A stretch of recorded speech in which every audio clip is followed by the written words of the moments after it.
G'day mate, 40 here. Just looking over Sydney Harbour, looking across to Watson's Bay, and listening to Sex Scandal and Sisterhood, 50 years of the Dallas Cowboys Cheerleaders. Way from the Dallas courthouse through the Supreme Court, where it would ignite a battle that's still raging. Okay, so the Dallas Cowboys debuted their Cheerleaders in 1972. It was the year Deep Throat hit American theaters, launching a vogue for porno chic. And it was the year Title IX passed, opening the door for women in athletics. The Dallas Cowboys Cheerleaders were a watershed too, combining the precision of the East Texas drill team, the Kilgore Rangerettes, with the class of the Radio City Rockettes, and adding a dose of old-fashioned Texas razzle-dazzle. We're looking for an all-American sexy girl. Choreographer Texie Waterman once told a local news station, taking a bite out of that word sexy. And this internal contradiction of being good, but also a bit bad, of being innocent, but also a bit dangerous, became an essential part of their brand and their explosion. To follow the Dallas Cowboys. So I don't think I've seen any Dallas Cowboys insignia or regalia since I've been in Australia. There was a time in the 1980s when Channel 4 in Britain started showing NFL games, and Britain developed a large number of NFL fans. But that fairly quickly died away when Britain started the Premier League and started televising more of their own homegrown sports. So the World Cup is going on right now, and there are billions of fans. But when the Super Bowl gets played, there may be 4 million people around the world will watch the Super Bowl live, right? So maybe 120 million Americans, but only about 4 million people around the world. So National Football League, that's largely an American sport. I mean, the English sports are far more dominant, generally speaking, than the American sports. They attract far more world attention. So the NFL is just curiosity in England and in Australia and in Europe. Like when you see how many millions and billions of people watch the World Cup, right? The American sports of baseball and the National Football League just don't compete with that. So Sydney and Melbourne are having big live viewings. The Socceroos are playing at 6 a.m. on Sunday morning in Darling Harbour. So I'm going to try to get up early, get over to the live viewing with my fellow fans in Sydney. Cheerleaders over the next half-century is to watch the pop sexualization of women on television, on billboards, magazine covers, in swimsuit calendars. Look, the Dallas Cowboys cheerleaders didn't sexualize women, right? We're evolutionarily designed to sexualize women. Now, things like Dallas Cowboy cheerleaders and sex, nudity, and movies, TV shows, newspapers, that can amp up these natural passions, right? So society can choose to be modest, or it can choose to amp things up. That became making of DVDs, that became a reality TV show. Though their spot in culture is singular, their struggles and triumphs speak to women's rising place in the world, how we look, how we behave. Yeah, women's rising place in the world, right? That comes at the price of women's falling place in the world in other areas, such as the traditional woman who gets married, has kids, is a mother, right? So women's liberation and feminism raised possibilities, freedoms, and social status for certain women, such as those who weren't going to be settled down by marriage and children, while simultaneously lowering freedom, status, opportunities for other women and for certain men. Who and what determines our value? These days, they're seen as a legacy. Okay, who or what determines our value? Our value is determined by what we do for other people. So if your beauty provides joy and inspiration to people, that's a power. If your eloquence provides joy and inspiration to people, that's a power. If your competence provides needed services, that reliability to people, that's a power, right? Our value depends upon what we can give to other people. A throwback to another era. Their instantly recognizable uniform was donated to the Smithsonian in 2018, a piece of American lore alongside Dorothy's slippers and Abraham Lincoln's top hat. But the squad has also slipped from its pedestal. Across the NFL, the past decade has brought fair wage lawsuits, sexual harassment claims. Right, none of these things have reduced the pedestal of the Dallas Cowboys cheerleaders. Right? I mean, who had them on a pedestal anyway, aside from they're sexy and fun to look at? And bad press.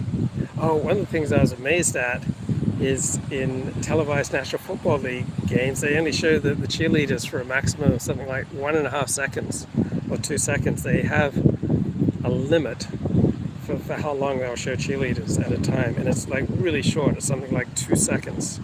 Professional cheerleaders for other teams are moving away from sexy sideline dancing, adopting more modest uniforms, and adding men to their squads. Oh yeah, that's great, man. Nothing like adding men to a squad. More modest uniforms, more modest routines, like adding a transsexual to the squad. I mean, that's really going to appeal to National Football League fans. Carolina Panthers recently brought on the first openly trans cheerleader. Oh man, I bet that was a huge hit with the fans. Nothing I like more going to a football game and getting to feast my eyes on some delicious transsexual cheerleader. Whether fans wanted these changes is another matter. In February, scandal hit the Dallas Cowboys when ESPN broke the story that the team's #1 PR guy, Richard Dalrymple, had been accused of using his phone to film 4 cheerleaders in their dressing room back in 2015. Yeah, that sounds like something out of Porky's magazine. Right? Women have been posing for men, and men have been taking pictures of women for as long as it's been possible. Now, this was apparently done without their consent, so yeah, that enters a whole different realm. Resulting in a $2.4 million settlement. The company line had always been that the cheerleaders were protected. The extensive rules that had been put in place decades earlier. Yeah, okay, you can try to protect people, but just because you can't protect them perfectly, is it then all pointless? Right? Having rules, procedures, an ethos, a culture, right, to protect women, all right, that's all a good thing, but no form of protection is going to be perfect. Dictating everything from how the cheerleaders dressed to the way they conducted themselves off the field were supposedly for their own good, meant to guard their safety as well as their image. Yet here was the team's own PR guy being accused of creating a PR disaster. Wow, just imagine that, an organization is not able to exert 100% control over all its employees at all times. Shocking.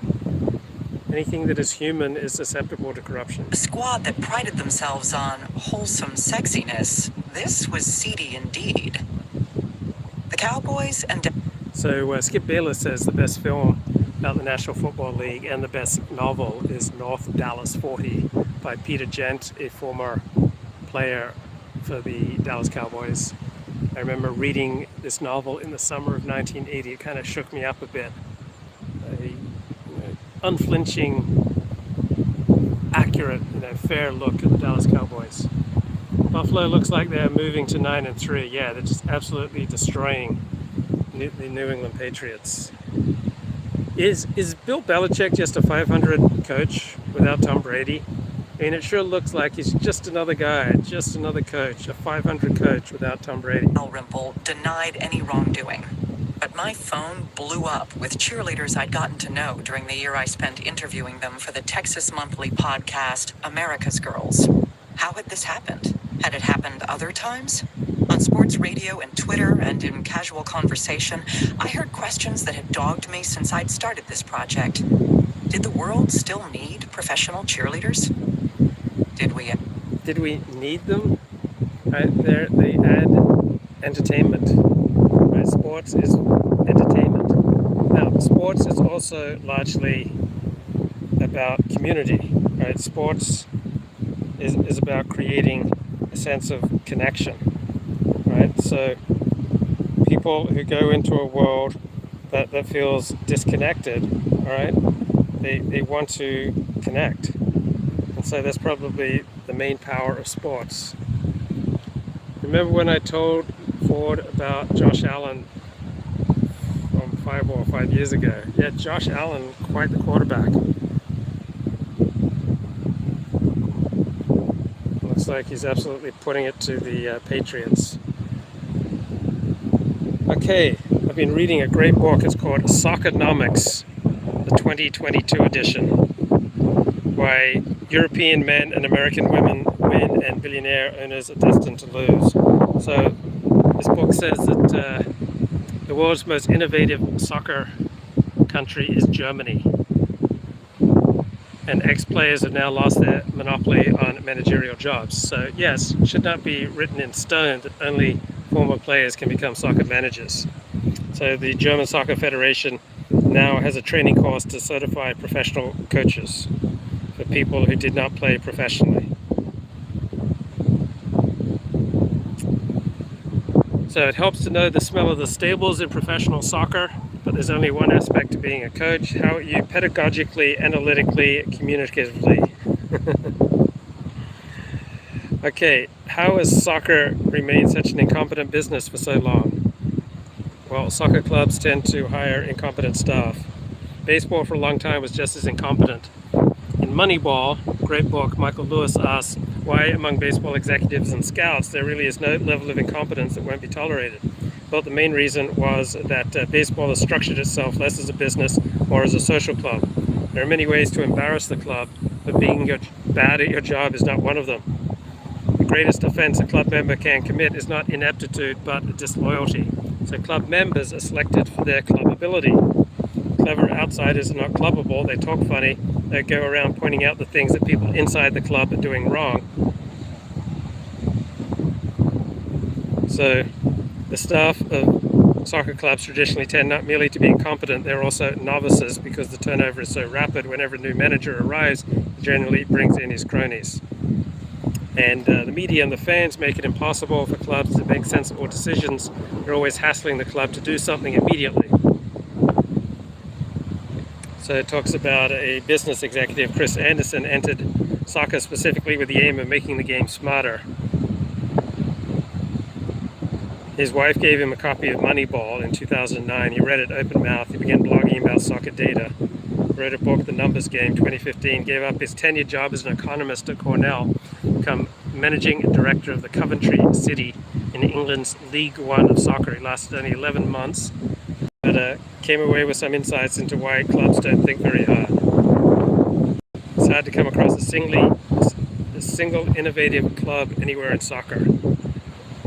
A club that benefits from all the new knowledge in physiology, psychology, sports data, organizational science.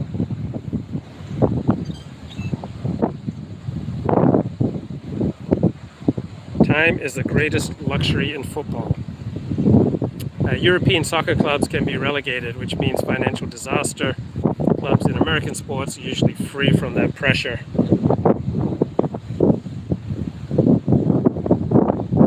So you find innovators in some NBA teams, such as the Houston Rockets, the Philadelphia 76ers. Yeah, this is a good insight. If you do everything the same as all the other clubs, then you can't be blamed or humiliated if things go wrong. So most soccer clubs are packed with people who've always done things the old way. So everyone keeps doing the same things they've done forever, even if those things have never worked out.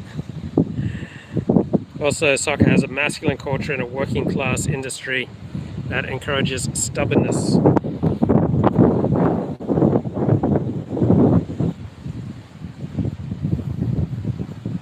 Okay, so it is now, it's about 2 o'clock on Friday afternoon here. I'm try to catch up with the chat. Bloody hell, phone's not cooperating.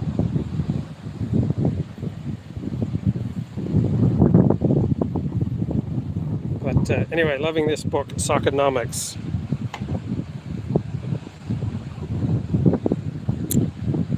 Clubs with the most freedom to innovate are the clubs with no pre-existing culture. So historically in Western countries, attitudes to bankruptcy have been harsh. I remember I had a history teacher at Sierra Community College. He got a PhD in history. and he did his PhD thesis on the very different way that America handles bankruptcy. It gives people a second chance, much more lenient than the way Europe handled bankruptcy. So in 19th century England, bankrupts were still being sent to prison. Over time, Europe has become more like America. People see bankruptcy increasingly as bad judgment. When I was a kid, I read every NFL team basically just said, hey, I'm an 8-year-old kid. Can you give me anything? And they cooperate. Well, not sure you can do it, but I would tip you just to rip your first hot takes on every Aussie rules clubs. Okay. Not a huge Aussie rules fan.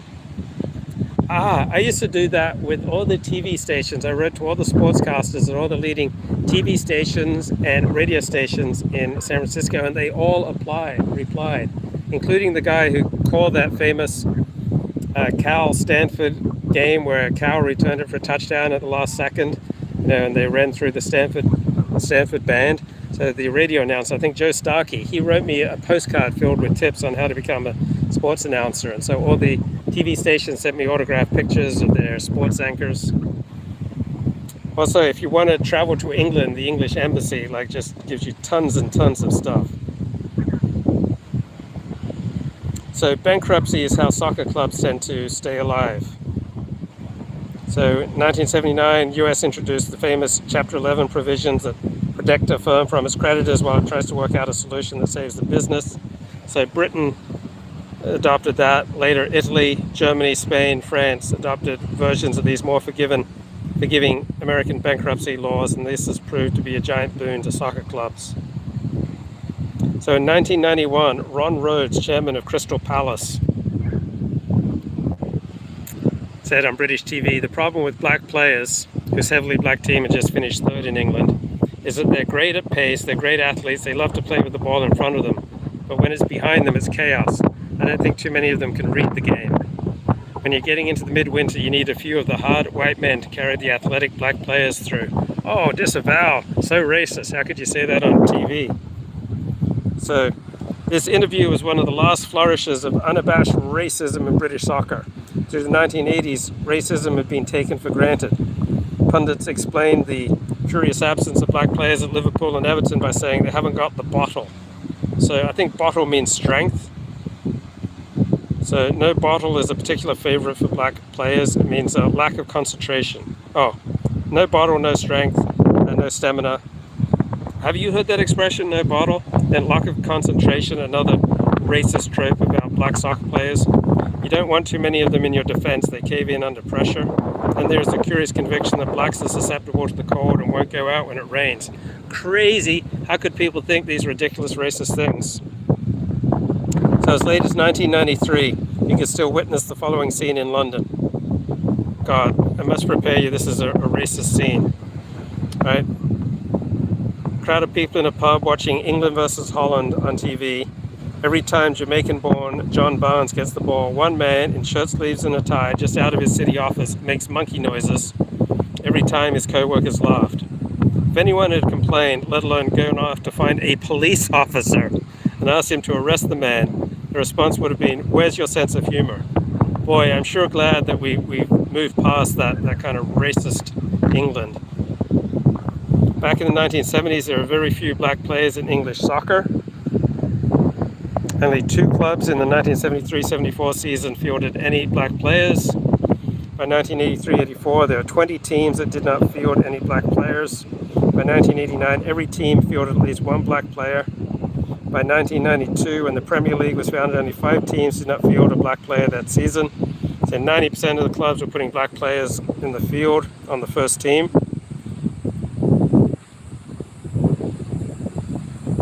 So almost all these black players were born in Britain, 90%. Most of them were strikers, 58%. There were no black goalkeepers, or underrepresented in defence. So only 1.6% of people in the 1991 British Census described themselves as black. Yet in the early 90s, 10% of all players in English professional soccer were black. By the end of the decade, the share was 20%. In 2021, the proportion of black players in the English Premier League was over 40%. So the general obsession with changing managers, same as changing coaches in American sports, is a version of the great man theory of history.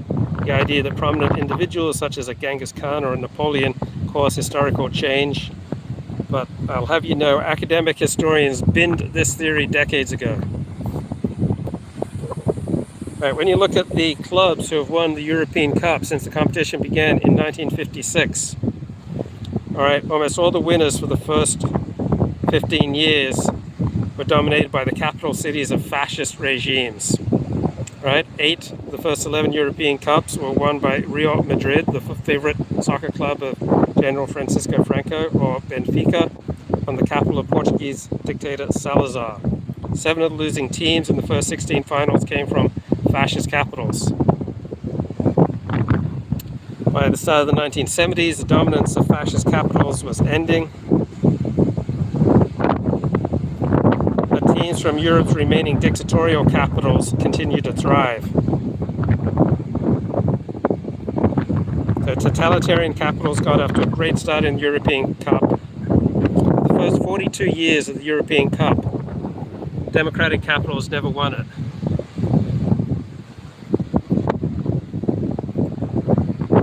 So provincial soccer teams are usually the most successful because they dominate their towns.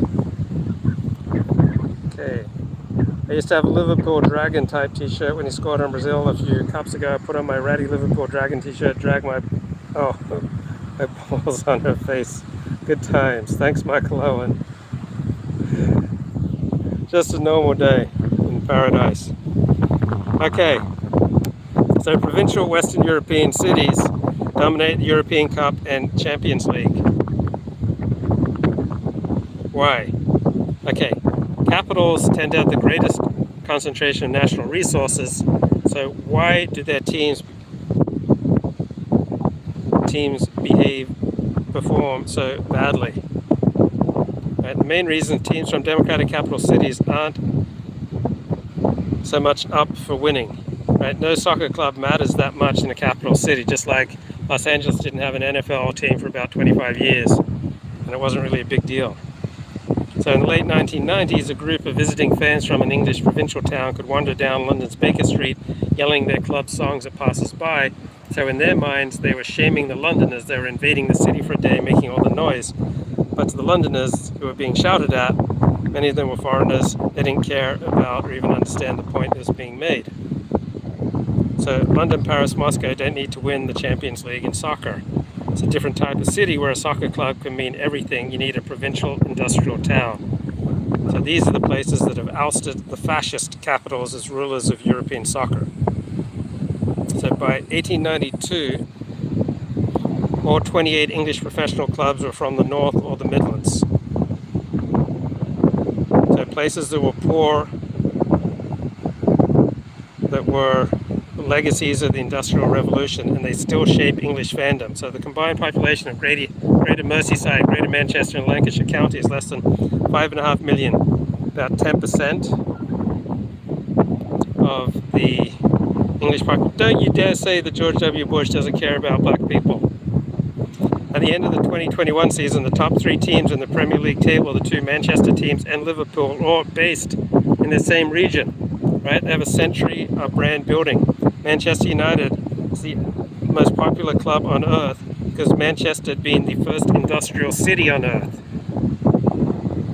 Right, the first 43 professional soccer clubs were within. Why do you think American sports? Why aren't they amateur? Why don't they have amateur clubs? Is that? Why do you think they're being amateur and collegiate? Oh, well, there are plenty of amateur and collegiate sports. They just don't attract as much attention. So 43 soccer clubs within 90 miles of Manchester represent the greatest soccer density in the world. Almost all of Europe's best traditional soccer cities are industrial centers, right? They're industrial centers that sucked in helpless villages, right? People came to cities that had industry to get jobs. The newcomers cast around for something to belong to, and they settled on soccer.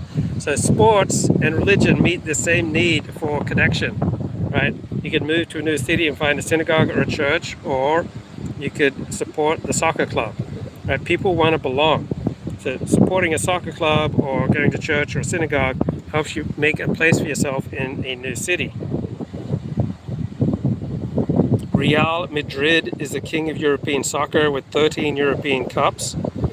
It's the exception. All the other major powers are provincial industrial towns: Barcelona, Manchester, Turin, Munich, Milan, Inter, and Hamburg. Also, the smaller industrial cities: Liverpool, Glasgow, Nottingham, Birmingham, Marseille, Porto, Dortmund, Eindhoven, and Rotterdam have won 16 European cups. Right? All these industrial cities have stories much like Manchester's. Peasants arrive from the countryside. They leave all their roots behind. They need something to belong to in the new cities. They can choose religion, but they usually choose soccer. So soccer clubs arise soon after factories. And this link between industry and soccer is universal across Europe. Industrial cities historically love their clubs most intensely. Now the Industrial Revolution has ended. You now have empty docks and factory buildings, but you still have fans who love their clubs.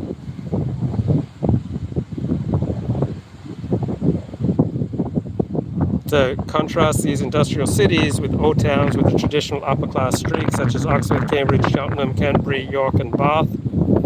Right? They don't tend to develop serious soccer traditions.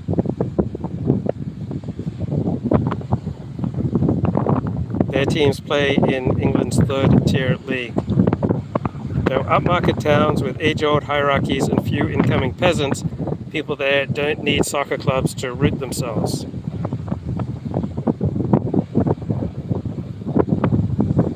So, in many people's lives, sports is the most important communal activity.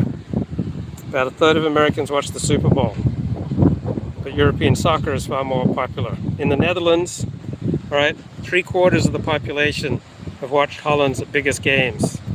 And in European countries, World Cups are probably the greatest shared events of any kind. And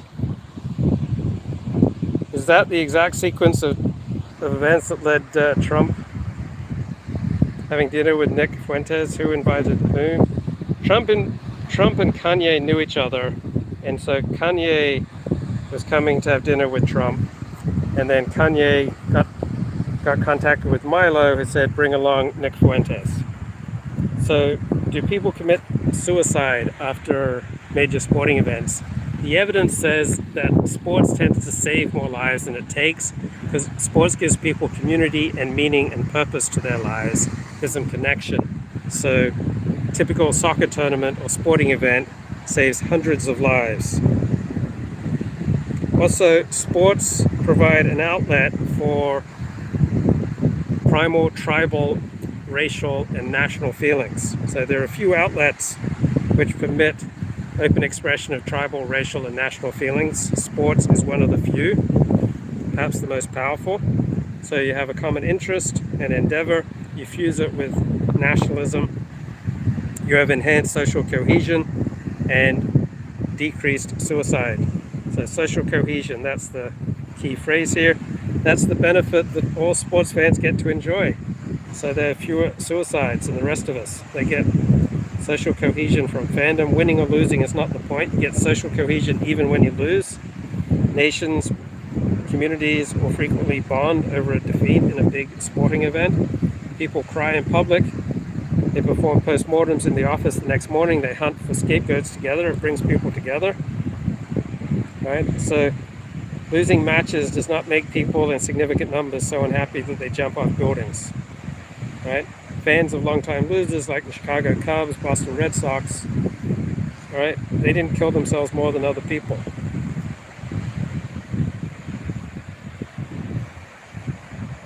So it's not the winning that counts, but it's the taking part. It's the shared experience of sports ball that brings people together. You wear the team regalia. You watch games together in bars. You talk about the team, right? You pull together. This saves people from suicide and from loneliness. There are fewer suicides in the US on Super Bowl Sundays than on other Sundays, though there is more domestic violence. So men tend to get agitated and beat their wives when there's sports going on. But with sports, you get a sense of belonging. It's a lifesaver. Nothing brings a society together like a World Cup with your team in it. Socceroos, 6 a.m. Sunday here in Sydney. Right? Everyone in the country is watching the same TV show, talking about it the next day at work. Part of the point of watching a World Cup is that almost everyone else is watching it too. Isolated people, the types most at risk of suicide, lonely people, are suddenly welcomed into the national conversation. They are given social cohesion, even really awkward people, even losers. So big soccer tournaments save so many lives because we all pull together. It's a universal impulse. It often drags women along with it in a way that club soccer does not. The only alternatives to this are probably war and catastrophe that create that sort of national unity. So when John F. Kennedy was killed, not one suicide was reported in the week after John F. Kennedy's murder because the whole nation pulled together. In the US after 9/11, right, had an all-time low in calls to the 1-800-suicide hotline. In Britain in 1997, suicides declined after Princess Diana died. So this pulling together through sports particularly suits individuals who have poor interpersonal skills, and these are characteristics of severely depressed and suicidal persons. So you do not have to be charming to be a fan among fans, right? You can be welcomed to the club.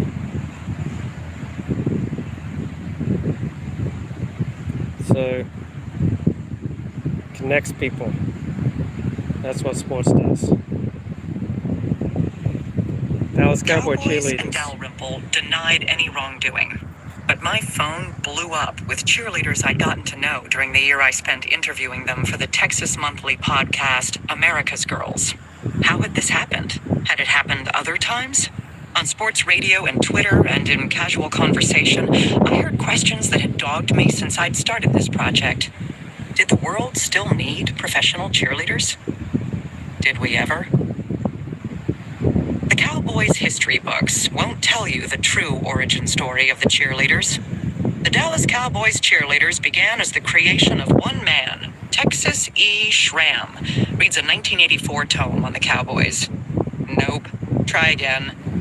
General manager Tex Schramm, who helped launch the franchise in 1960, was a visionary, a former CBS executive who saw that the future of professional sports was television. And it's true, he kept the squad alive during the years when born-again coach Tom Landry wanted them gone. But the Dallas Cowboys cheerleaders are actually the creation of a few women, whose innovative ideas and contributions have mostly been forgotten. Dee Brock was a woman of the world. So Tex Schramm once tried to show Tom Landry Debbie Does Dallas, and Tom Landry took great offense and walked out very quickly. Sad. The world could be quite small for women. She got her PhD in literature at the University of North Texas after marrying longtime Dallas Times-Herald columnist Bob Brock, with whom she had 3 sons. She taught high school English, though she'd later become a founding faculty member at the city's first community college, El Centro. She was uncommonly beautiful, blonde and 5'7", and she modeled on the side. She also had a sense of humor. I don't really like girls that have that much breast, Brock remembered legendary clothier Stanley Marcus once telling her as she prepped for a Neiman Marcus fashion show. Well, I'm sorry, she replied, but there they are. Sometime before the Cowboys' second season, in 1961, Schramm tapped her for a big idea: beautiful models on the sidelines. Respectfully, Brock told him this dog wouldn't hunt. Models didn't move much, and they required money, something Schramm didn't like to spend. She hatched a different plan: recruit local high school girls. Pay them with a couple of tickets to the game, give them some kerchiefs and pom-poms. It's free. Schramm placed her in charge, and she spent the next decade trying to make this formula work, though ultimately it did not. She recruited teenage boys for an experiment in co-ed cheerleading, remembered mostly for its dumb name, the Cowbells and Bow. That is one of my embarrassing moments. Brock, now in her early 90s, told me at her home in Tyler. The name was a PR guy's stunt, and sadly, it stuck. My teams were strong, not bells and bows. Okay, better get a move on. I got miles to go.